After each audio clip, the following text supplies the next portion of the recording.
Bonjour à tous et bienvenue dans cette deuxième vidéo de la série qui est consacrée aux grands débutants à la guitare. Dans la première vidéo, je vous ai expliqué énormément de choses. Je ne vais pas tout répéter dans cette vidéo, donc je vous recommande vivement d'aller revoir la vidéo précédente. Donc sans plus attendre, on va se consacrer à l'accord de La majeur. Alors, le premier doigt, on va le positionner en troisième corde et deuxième case. Donc troisième corde, 1, 2, 3, et deuxième case, 1, 2, c'est ici. On place notre premier. On vient fretter la note, ça veut dire se rapprocher de la frette, pour avoir un joli son. Alors le premier est placé. Le deuxième, ici, il vient se mettre juste au-dessus, c'est-à-dire sur la quatrième corde, 1, 2, 3, 4, et en deuxième case aussi. Donc ça donne ici. En fait, là, on voit rapidement que les deux ils sont très collés et peuvent se gêner l'un et l'autre. Naturellement, le premier va avoir tendance à reculer pour laisser la place au deuxième, ce qui est très bien. Le deuxième doigt est placé. Le troisième, ça va faire l'embouteillage, mais il vient se mettre en deuxième corde et deuxième case lui aussi. Alors, si je retire les deux premiers doigts pour que vous voyez bien, ça veut dire que le troisième, on le place ici. Donc la deuxième corde, 1, 2, et en deuxième case, 1, 2, ici. Bien, maintenant qu'on a placé tous nos doigts, on va faire sonner les cordes une par une pour vérifier le son. Donc on commence par la cinquième corde. On veut que la première note qui sonne à l'oreille, ce soit le La, c'est-à-dire la fondamentale. Donc, pour jouer l'accord de La majeur, on ne va pas jouer la sixième corde, on va commencer sur la cinquième corde. Là, ce qui peut se passer, c'est qu'on n'entende pas le son de cette corde. Pourquoi ? Ce serait ce doigt-là, le deuxième, qui déborde sur la corde du dessus et qui vient étouffer le son.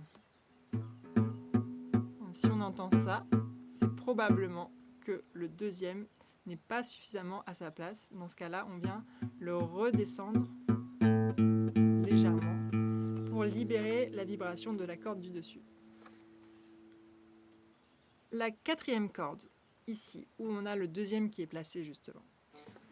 Cette corde-là, si on l'entend pas bien, c'est peut-être qu'on est trop sur la frette, parce que comme les doigts sont les uns sur les autres, celui-là peut avoir tendance à déborder. Donc on vient bien le remettre dans la deuxième case et bien appuyer. Maintenant la troisième corde, juste en dessous, celle où on a le premier qui est placé. Eh bien cette corde-là, il se peut qu'elle ne sonne pas bien parce que justement le doigt du dessus vient s'aplatir sur la corde du dessous et étouffer le son. Donc dans ce cas-là, vraiment, il faut retrouver cette voûte dont je vous ai parlé dans la vidéo précédente. Les doigts ne sont pas censés être à plat sur la touche, mais arrondis, comme ça. Arrondi. Pas à plat sur la touche, mais arrondi. Il se peut aussi que ce soit le troisième qui est en dessous, qui déborde sur la corde du dessus. Le doigt qui est en dessous, le troisième, vient toucher la corde du dessus, comme ça. Si jamais on n'est pas bien à sa place, c'est ça qu'on entend. Donc dans ce cas-là, on vient redescendre légèrement ce doigt-là. Écoutez.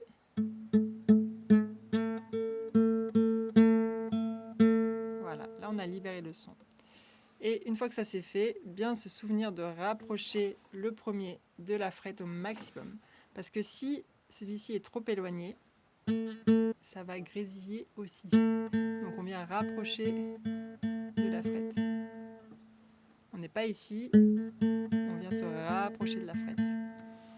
Donc il y a beaucoup de choses à penser pour faire sonner cette corde-là.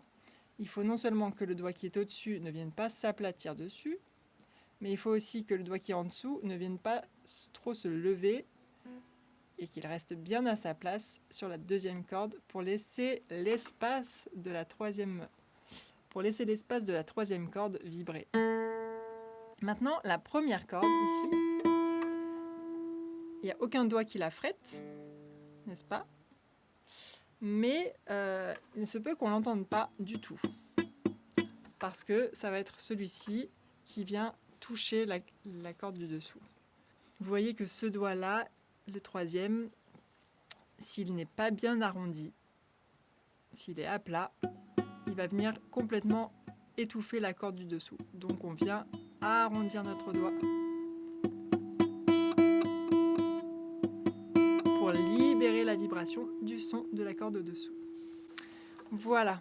Donc travaillez bien comme ça, corde après corde, pour faire sonner chaque note. On veut vraiment entendre chaque note quand on joue un accord. C'est l'idéal. Alors travaillez bien et à très bientôt pour le prochain accord.